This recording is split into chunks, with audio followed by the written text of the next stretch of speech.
விழுப்புரம் மேல்வாதி திரௌபதி அம்மன் கோயில் கிட்டத்தட்ட 2 வருஷமாக சாதி பிரச்சனையினால் அந்த கோயில் பூட்டப்பட்டு இருந்துச்சு.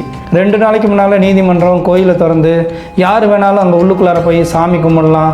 குறிப்பாக பட்டியலின மக்கள் கோயிலுக்குள்ளார போகிறதுக்கு எந்த ஆட்சேபனையும் இல்லை, அவங்க தாராளமாக கோயிலுக்குள்ளார போய் சாமி கும்பிடலான்ட்டுன்னு ஒரு தீர்ப்பை சொன்னாங்க. இந்த தீர்ப்பு வந்ததுக்கப்புறம் கிட்டத்தட்ட 100க்கும் மேற்பட்ட போலீஸாரோட பாதுகாப்போட பட்டியலின மக்கள் அந்த திரௌபதி அம்மன் கோயிலுக்குள்ளார போய் சாமி கும்பிட்டுட்டு வந்தாங்க. ஆனால் அதே கிராமத்தில் இந்த பட்டியலின மக்கள் அந்த திரௌபதி அம்மன் கோயிலுக்குள்ளார போகக்கூடாதுன்ட்டுன்னு போராட்டம் பண்ணாங்கல்ல, எதிர்த்து நின்னாங்கல்ல, அவங்கள பார்த்து போலீஸ் என்ன சொன்னிச்சு, நீதிமன்றத்திலேருந்து இப்படி ஒரு உத்தரவு வந்திருக்குது, இப்படி ஒரு முடிவு வந்திருக்குது, இதுக்கு மீறியும் நீங்கள் இவங்களை தடுத்தீங்கன்னா, இவங்க உள்ளுக்குள்ளார போகிறத நீங்கள் தடுத்தீங்கன்னா உங்களெல்லாம் நாங்கள் அரெஸ்ட் பண்ண வேண்டிய நிலைமை வரும், சூழ்நிலை ஏற்படும் அப்படின்னு சொன்னதுக்கப்புறம் தான் அவங்க அமைதியாக போயிருக்காங்க. சாப்பாட்டுக்கே வழி இல்லைனாலும் சாமி கும்பிடுறதை தடுக்கிற அளவுக்கு சாதி வெறி ஏறி இருக்குது. இப்படி ஒரே மதத்தை சேர்ந்த ஒரு பிரிவினர் இன்னொரு பிரிவினரை இவங்க கீழ் ஜாதி, இவங்க இந்த கோயிலுக்குள்ளார போகக்கூடாதுன்னு இங்கே தடுத்துக்கிட்டு இருக்காங்க. ஆனால் அதே நேரத்தில் இந்துக்களோட பாதுகாவலர்கள் இந்துக்களோட ஒற்றுமை தான் எங்களுக்கு முக்கியம், இந்துக்களை ஒன்று சேர்ப்பதே எங்களுடைய லட்சியம் அப்படின்னு சொல்லி கொண்டு இருக்கிற எந்த ஒரு கட்சியும் இந்த இடத்துல நின்று அவர்களை சமாதானப்படுத்துறதுக்காக அங்கே நிற்கலை. குறிப்பாக இந்த அர்ஜுன் சம்பத்து, இந்து மக்கள் கட்சி, பிஜேபி, இப்படி இந்துக்களோட பாதுகாவலர்கள் இந்துக்களோட ஒற்றுமைக்காக நாங்கள் பாடுபடுறோம் அப்படின்னு சொல்கிற எந்த ஒரு கட்சியும் இந்த இடத்துல சமாதானம் பேச வரல.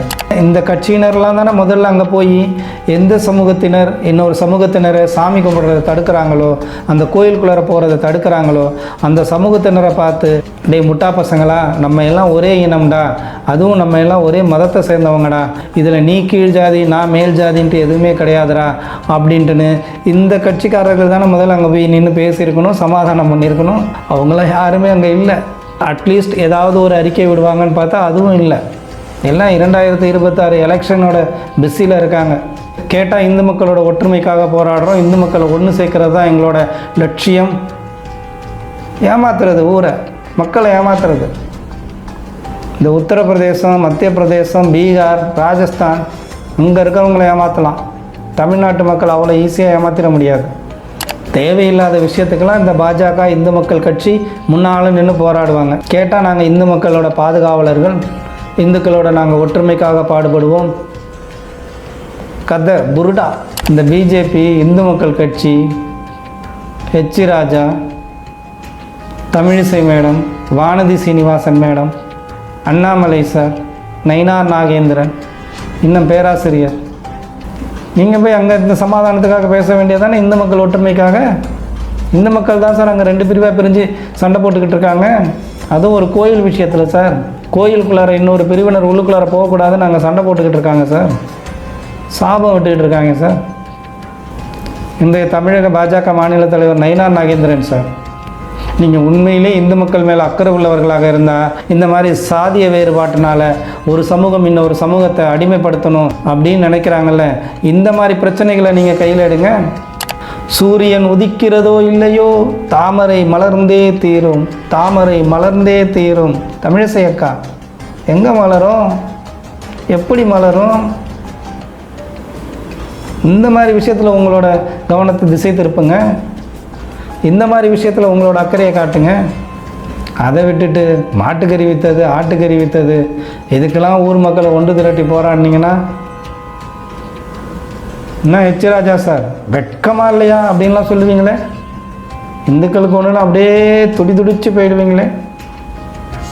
நீங்கள சார் முன்னால் அங்கே போய் சமாதானம் பேசியிருக்கணும். நீங்கள் பேச மாட்டீங்க தெரியும்.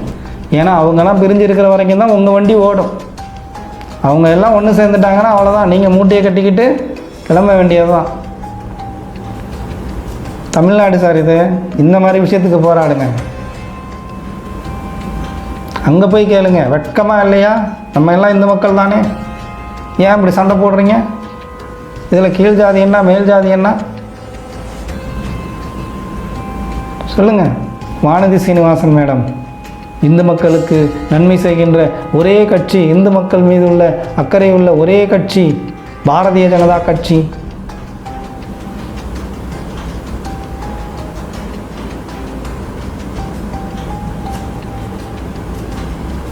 மலராது.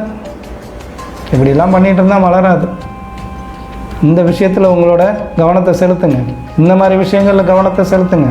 இந்த மாதிரி விஷயத்தில் இந்துக்கள் ரெண்டாக பிரிஞ்சிருக்காங்கல்ல, இந்த மாதிரி விஷயத்தில் இந்துக்களை ஒன்று சேருங்க. அதை விட்டுட்டு தேவையில்லாத ட்ராமா, தேவையில்லாத நாடகம், தேவையில்லாத போராட்டம் வேஸ்ட். சாப்பாட்டுக்கு வழி இல்லைனாலும் சாதி வெறி, அதுவும் சாமி கும்பிட்ற விஷயத்தில். நீயும் மனுஷன்தான், அவனும் மனுஷன்தான். அவன் கீழ் ஜாதி, நீ மேல் ஜாதி. வெக்கமா இல்லையா? பாரதிய ஜனதா கட்சியை கேட்டோம்னா, நாங்கள் ஆட்சிக்கு வந்தோம்னா இதெல்லாம் நடக்காது, திமுகவோட அரசியல் தான் இது, திமுக ஆட்சியில் இருக்கிற வரைக்கும் இப்படி தான், இந்த மாதிரி தான் நடக்கும். இதே பாரதிய ஜனதா கட்சி ஆட்சிக்கு வந்தால் எல்லாரையும் ஒற்றுமையாக சேர்த்துருவோம், எல்லாத்தையும் ஒற்றுமையாக்கிடுவோம். கிழிச்சிங்க. உத்தரப்பிரதேசம் லலித்பூரில் என்ன நடக்குது தெரியுமா? உத்தரப்பிரதேசம் லலித்பூருங்கிற ஒரு ஊரில் இருக்கிற ஒரு கிராமத்தில் இன்றைக்கும் பட்டியலின பெண்கள் ஆதிக்க சாதியினரோட வீட்டு வழியாக போகிறப்பையோ இல்லை அவங்க குடியிருப்பு வழியாக போகிறப்பையோ காலில் இருக்க செருப்பை கழட்டி கையில் எடுத்துக்கிட்டு அவங்க வீடுகளை தாண்டி போனதுக்கப்புறம் தான், அந்த ஊரை தாண்டி போனதுக்கப்புறம் தான் செருப்பை அவங்க காலில் போட்டு நடக்க முடியும். 50-60 வருஷத்துக்கு முன்னால் பேச்சு இல்லை, இன்றைக்கும் அந்த விஷயம் நடந்துகிட்டு இருக்குது. உத்தரப்பிரதேசம் லலித்பூரில் ஒரு கிராமத்தில் பட்டியலின பெண்கள் ஆதிக்க சாதியினரோட வீட்டு முன்னால் நடந்து போகிறப்ப செருப்பு அணிஞ்சிட்டு போக முடியாது. எத்தனையோ சமூக போராளிகள், எத்தனையோ சமூக அக்கறை உள்ளவர்கள் அரசாங்கத்துக்கு இதை எடுத்து சொல்லியும் இன்னைய வரைக்கும் இந்த பிரச்சனைக்கு ஒரு தீர்வு கண்டுபிடிக்க முடியல. கிட்டத்தட்ட இத்தனை வருஷமாக அங்கே பிஜேபி ஆட்சி தானே நடந்துகிட்டு இருக்குது. இன்னும் ராஜஸ்தான், பீகார், உத்தரப்பிரதேசம், மத்திய பிரதேசத்தில் பட்டியலின மணமகன் கல்யாணத்தில் ஊர்வலத்தில் குதிரையில் ஏறி போக முடியாது. போனால் அங்கே இருக்கிற ஆதிக்க சாதியினர் அதை பயங்கரமாக பிரச்சனை பண்ணுவாங்க. அடித்தடி வெட்டு குத்து வரைக்கும் போயிருக்குது.